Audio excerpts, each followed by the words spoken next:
का विनोद देख रहे हो ना भोजपुरी में क्या क्या हो रहा है। देखता बाड़ा ना ए विनोद, तोहरे कहता नहीं हो खेसारी मर्दवा, तोहरे विनोद कहता नहीं। देखा तारा भोजपुरी में का हो रहा है, बड़ा मतलब अश्लील गाना गावत लोग और ओकर विरोध करत लोग।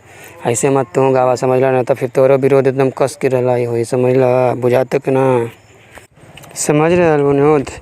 काहे कि भोजपुरी में देखा विवाद होकता ढेर, बहुत रेलाई होकता है, तो समझ ला गाना तो गलत गवल छोड़ दा। ए हो पवन भैया, हमरा कैसे के बुझाई, सब हमार सब टीमे वाला कैसन बड़ा उहे लोग गवा देते पैसन के चक्कर में। हम का कहीं, हम तो सोचे कि कम गाना गाए, लेकिन का कल जा, धीरे धीरे तो हो के जाला, लेकिन का कहल जा भैया। हम तो सोचते हकी कि मतलब हम गाना कम गाई, लेकिन ना, ये लोग गावे मतलब ये देवे तो ना।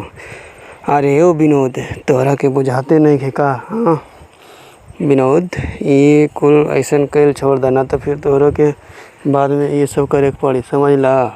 आखिरकार ये भोजपुरी ही हमार हाना, तो भोजपुरी सब कुछ देखा हम कैसे गावेली गाना, तो अच्छा गावेली, सब लोग प्यार दुलार आशीर्वाद देता।